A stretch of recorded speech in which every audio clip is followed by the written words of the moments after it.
नमस्कार, स्वागत है आपका नेटरिक न्यूज में और मैं हूं आपके साथ सोहम रबा। उत्तर प्रदेश के उन्नाव में एक और निर्भया की अस्मत लूट ली गई और दरिंदगी की हदें बढ़ाते हुए कुछ समय बाद रेप पीड़ित युवती को हैवानों ने जिंदा ही आग के हवाले कर दिया। पीड़िता इतनी गंभीर रूप से जलाई गई थी कि उसकी 6 दिसंबर 2019 को शुक्रवार की रात मौत हो गई। दिल्ली के सफदरजंग अस्पताल में वो रात के 11:40 पर जिंदगी की जंग हार गई। उन्नाव में 5 आरोपियों ने पीड़ित युवती पर पेट्रोल डालकर उसे जिंदा ही जला डाला था। सभी 5 में से एक आरोपी इस गैंग का मुख्य आरोपी है। कौन थी वो जिसकी मौत इतनी दर्दनाक हुई कि इस बारे में सोचकर ही रूह कांप जाती है और खौफ जहन में घर कर जाता है।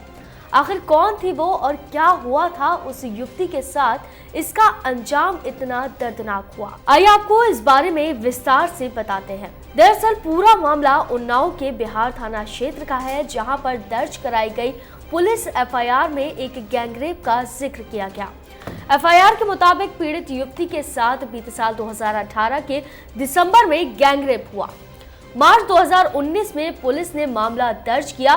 इसके बाद युवती केस की तारीख के लिए कोर्ट जा रही थी, तभी बिहार थाना क्षेत्र के ही एक गांव के पास 5 आरोपी ने मिलकर पहले उसे चाकू से हमला किया, फिर जिंदा जला डाला। इसके बाद पीड़िता करीब 1 किलोमीटर तक दौड़ी और फिर खुद ही 112 पर कॉल किया ताकि पुलिस को अपने साथ हुई इस वारदात के बारे में सूचना दे सके। इस कॉल के बाद ही पीआरवी और एम्बुलेंस पीड़ित युवती के पास पहुंची थी। इस दर्दनाक वाक्य को जिसने भी देखा उसका कहना था कि युवती इस आग में 90% जल चुकी थी, लेकिन हिम्मत इतनी कि ज्यादा जल जाने के बाद भी वो घटनास्थल से 1 किलोमीटर तक पैदल चली और एक घर के बाहर काम कर रहे शख्स से मदद मांगी। पुलिस मौके पर पहुंची और लड़की को जिला अस्पताल में भर्ती कराया और फिर लखनऊ रेफर कर दिया गया और हालत काफी ज्यादा खराब होने पर उसे दिल्ली के सफदरजंग अस्पताल में भर्ती कराया गया।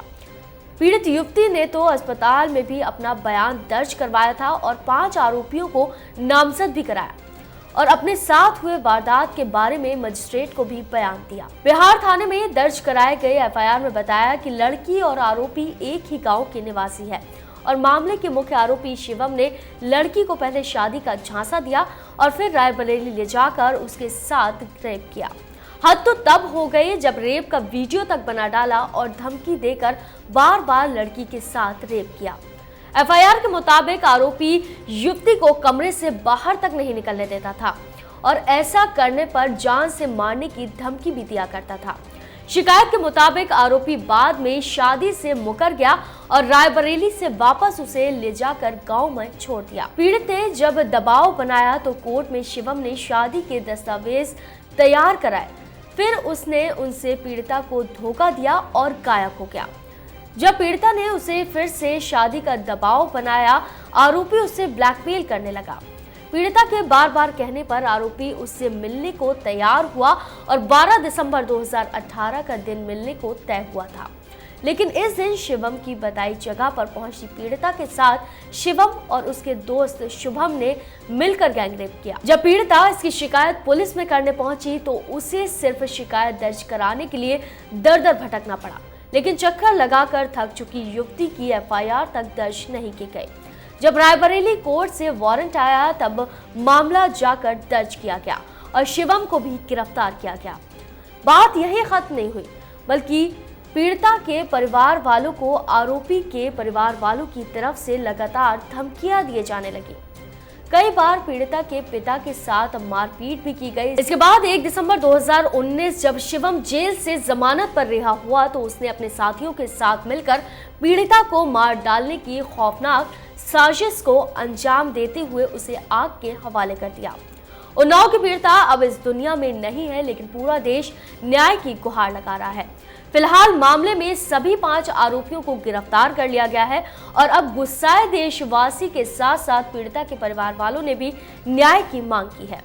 देखना होगा कि न्याय मिलने की अधूरी चाह के साथ दुनिया छोड़कर जाने वाली उन्नाव पीड़िता को कब तक न्याय मिल पाता है। फिलहाल के लिए इतना ही, दीजिए इजाजत, नमस्कार। आप देख रहे हैं नेड्रिक न्यूज, साहस सच कहने का।